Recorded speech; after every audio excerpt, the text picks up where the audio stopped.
तो ईरान युद्ध जीत गया। 28 फरवरी को जो शुरू हुआ था अमेरिका के साथ ईरान का युद्ध, उसका अंत ईरान की जीत के साथ हो रहा है। इधर अमेरिका और ईरान दोनों तरफ से जो दावे प्रतिदावे करें, लेकिन जमीनी हकीकत और तथ्य यही है कि इस युद्ध में ईरान विजेता के रूप में उभरा है। नमस्ते, मैं नरेंद्र नाथ मिश्रा। हस्तक्षेप के आज के एपिसोड में हम इस युद्ध के बारे में बात करेंगे कि कैसे युद्ध शुरू हुआ और किस तरह से ईरान ने अमेरिका को हर मोर्चे पे मात दी और भारत इस पूरे युद्ध में क्यों पीछे छूट गया और आगे आने वाले समय में इसका ग्लोबल ऑर्डर पे क्या असर होगा। पहले बात करते हैं कि युद्ध शुरू कैसे और कब हुआ। याद कीजिए 28 फरवरी का वो दिन था जब अमेरिका और इजराइल ने सरप्राइज करते हुए ईरान पे अटैक कर दिया और अगले चंद घंटों में उन्होंने ईरान के सुप्रीम लीडर सहित तमाम लीडरशिप, उनकी जो टॉप लीडरशिप को मार दिया। तो ऐसा माना गया युद्ध चंद घंटे की बात है और अमेरिका यह युद्ध और इजराइल मिलकर युद्ध जीत लेगा। कुछ इसी दिशा में चीजें भी बढ़ी। जाहिर सी बात है कि जब ईरान के सुप्रीम लीडर सहित उनके जो शीर्ष नेताओं की मौत होने लगती है तो कोई भी देश कमजोर हो जाएगा और उसके जीतने या युद्ध में टिकने की संभावना समाप्त हो जाती है। यही वो मोड़ था और यही वो आकलन था और अमेरिका का मिस कैलकुलेशन था जिसने इस पूरे युद्ध के डायनामिक्स को बदल दिया। बाद में खबर आई कि अमेरिका और इजराइल का इंटेलिजेंस पूरा फेल हो गया। ईरान ने अमेरिका और इजराइल के इस हमले को प्रीम्प्ट करते हुए पिछले 2 साल में पूरी तैयारी कर ली थी। कहा गया कि उन्होंने अपनी 7 लीडरशिप आगे से तैयार कर ली थी। तो इसीलिए जब उनके सुप्रीम लीडर की मौत हुई तो उसका कोई असर नहीं पड़ा ईरान के पलटवार में। यह भी खबर आई कि अमेरिका को इंटेलिजेंस रिपोर्ट ने और इजराइल ने मिसलीड कर दिया था कि ईरान में वहाँ के जो मौजूदा जो सुप्रीम लीडर तब थे उनके खिलाफ इतना गुस्सा है कि अगर आप उन्हें मार देते हैं तो वहाँ की जनता स्वतः रूप से सड़क पे आके अमेरिका के पक्ष में रिजीम चेंज कर देगी। यह भी उनका मिसकैलकुलेशन था। अमेरिका इजराइल को लगा था कि ईरान के पास उनकी मिलिट्री क्षमता बहुत ही कमज़ोर है और वो 1 सप्ताह से अधिक युद्ध में टिक नहीं पाएगा और अमेरिका ईरान जब उन पर पूरी ताकत से प्रहार करेगा अपने गल्फ के दूसरे देशों में बने बेस से, तो ईरान मुकाबला नहीं कर पाएगा। मतलब 7-8 दिन में अमेरिका आसानी से, जिस तरह से उसने वेनेजुएला पे जीत हासिल की, उसी तरह से यह युद्ध भी समाप्त करके अमेरिका, ट्रंप एक ताकतवर बन जाएंगे और वो अपने देश में और लोकप्रिय हो जाएंगे। इतनी सहज कैलकुलेशन से युद्ध शुरू हुआ और अमेरिका को लगा, इजराइल को लगा कि यहाँ पे ये युद्ध समाप्त हो जाएगा। यही गड़बड़ी हुई। अब आते हैं ईरान ने कैसे इस युद्ध के टेबल को पलट दिया। पहली बात, ईरान ने वह किया जिसकी कल्पना अमेरिका या पूरे विश्व ने नहीं की थी। उसने गल्फ में मौजूद तमाम अमेरिकी ठिकानों, जो दूसरे वहाँ के यूएई, कुवैत, इराक, जॉर्डन, उस तमाम देशों पे हमले करने शुरू किए और पूरी ताकत के साथ, बिना किसी गिल्ट के साथ। उसका कहना था, ईरान ने एक स्टैंड लिया कि अगर अमेरिका और इजराइल मिलकर मिडिल ईस्ट के इस देश को सीरिया बनाने की कोशिश करेंगे तो उनके आसपास के जितने पड़ोसी देश हैं, यूएई, दुबई, वो भी डॉलर लेकर, निवेश लेकर वो भी विकसित नहीं रह पाएंगे। तो पहला डर उन्होंने अपने तमाम पड़ोसियों के बीच दिया कि अगर युद्ध जारी रहा और ईरान बर्बाद हुआ तो वह सुरक्षित नहीं रहेंगे। पहली बार ईरान ने उस तमाम पड़ोसी देशों के बीच में यह डर पैदा कर दिया। तो देखा होगा और ये एक अद्भुत एक सामने मिसाल आई कि जिस देश पे ईरान ने हमला किया हो उस देश के लोग अगले दिन ईरान के पक्ष में रोड पे आए हों। तो ये कहीं ना कहीं एक जो मुस्लिम ब्रदरहुड की बात थी उसे ईरान ने जगाने में सफलता पाई। और आपने देखा होगा युद्ध की समाप्ति होने तक यूएई छोड़कर बाकी तमाम देशों ने, जो अब तक वो इजराइल और अमेरिका, खास करके सऊदी जैसे देश जो प्रमुखता से साथ दिखते थे, जो पूर्व में अमेरिका को ईरान पे हमला करने के लिए प्रेरित कर रहे थे, वह बैक स्टेज में आने लगे। ईरान ने यहाँ पहली सफलता पाई। ईरान ने चुन कर अमेरिकी बेस पे इतना तगड़ा हमला किया कि वह बर्बाद हो गया। अभी अमेरिका की जो तमाम जो मिलिट्री रिपोर्ट सामने आई, मीडिया रिपोर्ट आई, पेंटागन रिपोर्ट का हवाला देकर कहा गया कि पहली बार पूरे गल्फ में यूएस का जो डिफेंस बेस था वह तबाह हो गया। और कहा गया कि जो अमेरिका ने आनन फानन में जो सीज फायर किया या युद्ध रोका, उसके पीछे वही रीज़न था कि अमेरिका के पास ईरान पे हमला करने का कोई इंफ्रास्ट्रक्चर बचा नहीं था। तो ईरान का जो पलटवार था वो कंप्लीटली अमेरिका इजराइल के लिए मिस कैलकुलेशन वाला था। उन्होंने ये सोचा भी नहीं था, उसके अलावा यूएई ने भी नहीं सोचा था, कुवैत ने भी नहीं सोचा था, और वो बाद में प्ली करने लगे कि ये युद्ध रोका जाए और ये इस तरह का जो नुकसान है हम नहीं कर पाएंगे। अभी ऑलरेडी कहा जा रहा है यूएई दुबई के बारे में कि उनकी जो हालत है वो कई साल पीछे चले गए हैं। जो वर्ल्ड का सबसे अट्रैक्टिव इन्वेस्टमेंट डेस्टिनेशन बन रहा था वह पूरी तरह से वल्नरेबल हो गया। तो ईरान ने एक स्ट्रेटजी जो अपनाई वो सरप्राइज करने वाली थी, लेकिन असल सरप्राइज बाकी था। वह था हॉर्मुज माइंड गेम। ईरान ने स्ट्रेट ऑफ हॉर्मुज को बंद कर दिया। तब तक किसी ने वो नहीं सोचा था कि ईरान ऐसा करेगा और इसका इम्प्लीकेशन इतना बड़ा होगा। इसके पीछे ईरान की रणनीति थी। ईरान खुद अपनी तबाही के लिए तैयार था और वहाँ के लोग भी। और जिसे आपने देखा होगा कि ईरान में रिजीम चेंज को लेकर एक प्रोटेस्ट हो रहा था, वहाँ लोग विरोध में थे, लेकिन अमेरिका और इजराइल के इस तरह के हमले ने ईरान को एक और लाभ दे दिया कि वहाँ जो भी नाराज़गी थी वो नाराज़गी समाप्त हो गई और सारा गुस्सा फिर से अमेरिका और इजराइल पे चला गया। तो ईरान खुद अपने नुकसान के लिए तैयार था, लेकिन वह किसी भी समझौते के लिए तैयार नहीं था और उसने सोचा डूबेंगे तो साथ ले डूबेंगे, और उसने स्ट्रेट ऑफ हॉर्मुज बंद कर दिया। इस स्ट्रेट ऑफ हॉर्मुज को बंद करने का मतलब यह है कि पूरे विश्व में अभूतपूर्व एनर्जी लॉकडाउन, जिसका असर आप आसपास भारत में भी देख रहे होंगे। एनर्जी सप्लाई ठप हो गई, ऐसी ठप हुई कि सब जगह से एलपीजी से लेकर पेट्रोल डीजल की कीमतें भागने लगीं। और कहा जा रहा है कि अगर आज युद्ध रुकता है तो भी सामान्य होने में महीनों लगेंगे। इसके अलावा ईरान के हमले में या ईरान पर हुए हमले में जो ऑलरेडी जो एनर्जी इंफ्रास्ट्रक्चर थे वो भी बर्बाद हो गए। जब यह तेजी से बढ़ने लगा तब पूरे विश्व में बाकी देशों की चिंता सामने आने लगी और वह जल्दी से जल्दी, कोई जीते कोई हारे, उनकी पहली मंशा होने लगी कि युद्ध समाप्त हो। फिर यहां से ईरान को विंडो दिखने लगा। ईरान समझ गया था कि अब ईरान से अधिक विश्व के बाकी देशों को चिंता है कि जल्दी से जल्दी यह युद्ध रुके, और इसमें अमेरिकी जनता भी शामिल थी। अमेरिका में इन्फ्लेशन 2 महीना में डबल हो गया। अमेरिका में लोग परेशान होने लगे, वहाँ एनर्जी की कीमत, गैस की कीमत बढ़ने लगी, पूरे वर्ल्ड का शेयर बाजार तबाह होने लगा।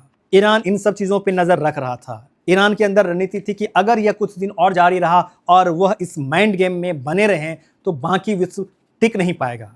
इन्हें तो आदत थी ईरान को लड़ने की, बाकी देश के पास ऐसे हालात से अचानक लड़ने के लिए न कोई तैयारी थी और ना कोई उनके पास इच्छा शक्ति।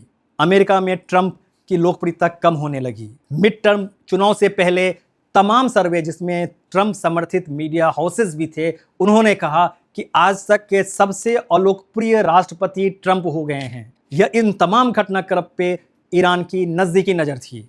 ईरान समझ गया कि अब बस कुछ दिन टिके रहना है और सब लोग आकर उनके सामने युद्ध समाप्ति के लिए गुहार लगाएंगे और यह ऐसा मौका होगा जब वह अपनी बात मनवाने में सफल होंगे। वह दिन भी आ गया। याद कीजिए जब अमेरिका ने कहा कि वो ईरान की सभ्यता को बर्बाद कर देंगे। यही एक मौका था जब तमाम देशों ने तुरंत अमेरिका पे अपना गुस्सा दिखाया कि ऐसा कहना गलत है, किसी देश किसी सभ्यता को बर्बाद करने की बात गलत है। वहाँ पे उन्होंने दबाव बनाया और कहीं ना कहीं मुझे लगता है कि ये ट्रंप की भी रणनीति थी बातचीत टेबल पे आने की। फिर वहाँ से पाकिस्तान ने मध्यस्थता शुरू की और बातचीत शुरू हुई और एक टेम्पररी सीज फायर का रास्ता निकला। फिर यहाँ से ईरान ने अपना माइंड गेम जारी रखा। ईरान को पता था यह पहली जीत उसकी थी, आखिरी नहीं। उस सीज फायर के बाद अमेरिका और बाकी देशों ने दबाव बनाया कि अब तो सीज फायर हो गया, स्ट्रेट ऑफ हॉर्मुज खोल लो। मतलब कि इधर जैसे ही एनर्जी लॉकडाउन समाप्त होगा अमेरिका और दबाव बनाएगा और ईरान पर जो बाकी तमाम शर्तें थी, न्यूक्लियर उनके जो प्रोग्राम्स को वापस लेने की या और दूसरी चीज़ें थी, उसके लिए वो ईरान पे दबाव बना लेगा। ईरान इस स्ट्रेटजी को भांप चुका था। ईरान ने सीज फायर को एक्सेप्ट किया लेकिन स्ट्रेट ऑफ हॉर्मुज खोलने से इनकार किया। जवाब में अमेरिका ने भी ब्लॉकेट किया। फिर भी ईरान ने कहा कि ठीक है, आप भी ब्लॉकेट कीजिए, हम भी ब्लॉकेट करते हैं और टिके रहते हैं, झेलते हैं, आप भी झेलेंगे हम भी झेलेंगे। ईरान ने अपना रवैया सख्त रखा, ऐसा सख्त रखा जिसकी कल्पना किसी ने नहीं की थी। और इन बीच में कुछ दिन तक जब युद्ध चला था तो ईरान का जो इंफ्रास्ट्रक्चर था युद्ध लड़ने के लिए, उनकी जो ड्रोन कैपेबिलिटी थी, उनकी जो इंफ्रास्ट्रक्चर थी, उनकी इंटरसेप्ट करने की क्षमता थी, वह भी अमेरिका इजराइल को चौंका गया। खुद अमेरिका की रिपोर्ट में ये आई कि जितने अमेरिका की एयरक्राफ्ट्स ईरान के टारगेट में आए और बर्बाद हुए, वह बहुत अधिक है और अमेरिका के लिए बहुत बड़ी कंसर्निंग थी। अमेरिका का रिकॉर्ड डिफेंस एक्सपेंडिचर वार खर्च में चला गया। ईरान टिका रहा, बर्बादी ईरान की भी हुई, ईरान में भी सैकड़ों बच्चे मरे, पूरा शहर तहस नहस हो गया। लेकिन ईरान इसे अस्तित्व की लड़ाई के रूप में देख रहा था। ईरान के पास कोई विकल्प नहीं बचा हुआ था। वह उसे चाहे जिंदा रहेंगे या मर जाएंगे, बीच में कुछ भी नहीं। इस रूप में ईरान ने इस युद्ध को लिया और अंततः इस माइंड गेम में ईरान को जीत होती दिखाई दे रही है। अमेरिका सहित पूरे विश्व ने मान लिया कि स्ट्रेट ऑफ हॉर्मुज नहीं खुलेगा तो ईरान की बर्बादी अपनी जगह पे, उनकी बर्बादी जो होगी वह उसे झेल नहीं पाएंगे और उनके लोग भी उनके साथ नहीं रहेंगे। हालांकि इजराइल ने इस पूरे युद्ध में भड़काने के लिए खास करके नेतन्याहू ने पूरी कोशिश की और यह भी कहा गया कि नेतन्याहू ने ट्रंप को बहुत मिसरीड किया और इस युद्ध के इस मोड़ तक आने के लिए इजराइल भी बहुत जिम्मेदार है और अमेरिका में एक बड़ा वर्ग इस युद्ध में घुसने के लिए नेतन्याहू को जिम्मेदार मान रहा है। तो अब तमाम चीज़ें साफ हो रही हैं और जो तमाम अभी जो डील सामने आ रही हैं उसमें आप देखिए ईरान कैसे जीत गया। कहा जा रहा है कि अभी 60 दिनों का एक युद्ध विराम होगा जिसमें बातचीत शुरू होगी, उसमें स्ट्रेट ऑफ हॉर्मुज खुलेगा। ईरान एग्री है, लेकिन ईरान अपना न्यूक्लियर प्रोग्राम भी नहीं रुकेगा और उसके लिए भी बातचीत होगी। और इसके साथ ईरान एक और एडवांटेज लेके जाएगा, जो सालों से जो ईरान पर कई तरह के सैंक्शंस लगे हुए थे, जो प्रतिबंध लगाए गए थे, वो उसमें ढील हो जाएगी। तो कुल जमा हासिल ये होगा कि अमेरिका जिस उद्देश्य के लिए युद्ध में गया था वह उद्देश्य तो पूरा नहीं हुआ, उसके बदले जो ईरान पे एक प्रतिबंध लगा हुआ था उसे खोलकर अमेरिका निकल जाएगा। तो इसे स्पष्ट शब्दों में कह सकते हैं कि ईरान की जीत हुई। अब आते हैं एक और मुद्दे पे कि भारत इस युद्ध में क्यों पीछे रह गया। जैसा अमेरिका और इजराइल ने का मिसकैलकुलेशन था, इंडिया का भी इस वार में 3 मिसकैलकुलेशन रहा। पहले युद्ध शुरू होने से ठीक 2 दिन पहले प्रधानमंत्री नरेंद्र मोदी जो इजराइल के दौरा पर गए, वह ईरान और उनके सपोर्टेड देशों में अच्छे स्पिरिट में नहीं लिया गया।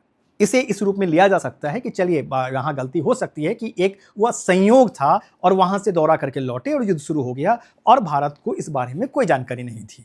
इसे बाई किया जा सकता है, यहाँ तक तो तर्क ठीक था।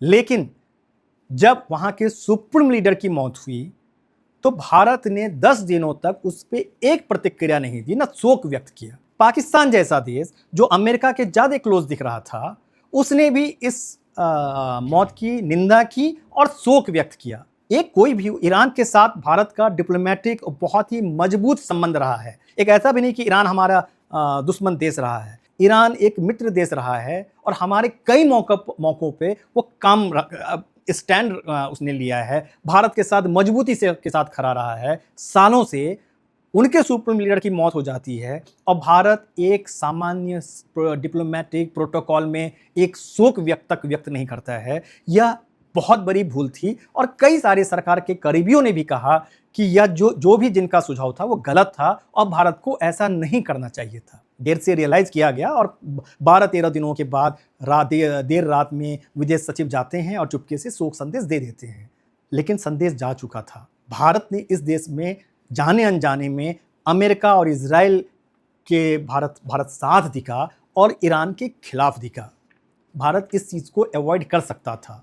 मेरा अभी भी मानना है कि पाकिस्तान ने यह जो मध्यस्थता का रोल अपनाया या लिया, उसके लिए स्वाभाविक रूप से अगर भारत अपनी जो मध्यस्थता, अपनी जो शुरू से जो भारत का स्टैंड रहा है, अमेरिका ईरान दोनों से बेहतर संबंध और बिना कोई दोनों के बीच में कोई स्टैंड नहीं लेना, अगर वह भारत उस नीति को कंटिन्यू रखता तो निश्चित तौर पर इस्लामाबाद से अधिक तरजीह भारत दिल्ली को मिलती मध्यस्थता के लिए।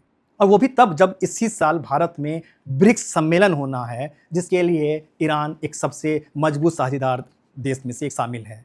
उधर रसिया, चाइना, इन सबों को लगातार सपोर्ट मिल रहा था ईरान का। तब भी भारत इस पूरे युद्ध के दौरान भारत को भी ऐसा लगा कि इस युद्ध में ईरान कमज़ोर होकर निकलेगा, वहाँ रिजीम चेंज हो जाएगा, अमेरिका का कंट्रोल ईरान पे होगा जैसा वेनेजुएला पे होगा और इससे और चूँकि वो भारत अमेरिका इजराइल के साथ दिखेगा तो मुमकिन है कि वह अमेरिका के भी साथ और जो रिश्ते ख़राब हो रहे थे और मजबूत हो जाएंगे। और ईरान में चूँकि वो अमेरिकन प्रभावित या अमेरिकन समर्थित सरकार होगी तो फिर ईरान से भी वो संबंध बेहतर हो जाएगा। मेरे हिसाब से जो भी इनका कैलकुलेशन रहा है, अमेरिका के मसले पे, इस युद्ध के मसले पे भारत कहीं ना कहीं अपनी जो डिप्लोमेटिक रसूख है वो खोता हुआ दिखा, और इसे अब सब मान रहे हैं। सरकार ऑब्वियसली अपनी गलती नहीं मानेगी, लेकिन अब सरकार के जो समर्थित जो कंवल सिब्बल, बाकी और कई जो आप देखेंगे जो एक्स डिप्लोमेट रहे हैं, उन लोगों ने बोलना शुरू कर दिया कि भारत इस बार डिप्लोमेटिक कहीं ना कहीं गलती कर गया। अब आते हैं अंतिम कि इसका आगे आने वाला असर क्या होगा अगर ये युद्ध रुकता है। और क्योंकि रुकता है इसलिए कि आप कभी नहीं जानते, हम अभी बात कर रहे हैं और ट्रंप खुद ही अपनी बात से कब पलट जाएं, आपको भी पता है कि वो क्या करेंगे, किसी को पता नहीं है। लेकिन अगर इस स्वरूप में युद्ध रुकता है तो ईरान एक बड़ी ताकत के रूप में उभरेगा और ग्लोबली एक नया सुपर पावर बनेगा। मुस्लिम कंट्रीज़ के बीच में उनका रसूख बढ़ेगा और वो जो डायनामिक्स है मुस्लिम ब्रदरहुड देशों का, उसमें ईरान बहुत आगे आएगा और ईरान टर्की ये तमाम मिलकर नया एक्सिस बन सकता है। ऑलरेडी आपने देखा होगा इस युद्ध के दौरान जिस तरह से यूएई ओपेक कंट्री से अलग हुआ, यूएई सऊदी सब में जो एक मतभेद और बढ़ा है, उसका असर ऑलरेडी इसके लिए रीअलाइनमेंट वहाँ शुरू हो गया है। और जब ये अगर ईरान ताकतवर होगा, उधर रसिया चाइना जो एक्सिस है उसने ईरान को पूरी तरह से बैक हुआ कि ये तक कहा गया कि मिलिट्री इंफ्रास्ट्रक्चर और उनको आर्म्स और ड्रोन देने में भी इन दोनों देशों ने इंटेलिजेंस देने में काफ़ी मदद की। तो यह जो ब्लॉक है वह शायद और ताकतवर होकर निकले और ट्रंप अपने देश में और कमज़ोर होकर निकल सकते हैं। तो इसका जो आने वाला असर है वो बहुत बहुत सालों तक ईरान वार का देखा जाएगा। और दिलचस्प बात देख लीजिए, 6000 सालों का इतिहास है कि पूरा पश्चिम, पूरा अमेरिका ईरान पे अपना आधिपत्य करने की कोशिश करता रहा है और हर बार ईरान इन पर 20 पड़ता रहा है। तो इतिहास ने लग रहा है एक बार अपने आप को फिर से दोहराया है और ईरान मजबूत होकर निकला है। आपको क्या लगता है कि इस युद्ध के बाद क्या संदेश है और किसकी जीत हुई? आप भी खुलकर लिखें और साथ में एक बार फिर आपसे आग्रह कि हमारे हस्तक्षेप चैनल को सब्सक्राइब करें, सपोर्ट करें, फीडबैक दें और जुड़े रहें, क्योंकि यह हस्तक्षेप मुहिम आपके साथ और आपके सहारे ही जिंदा है। नमस्ते।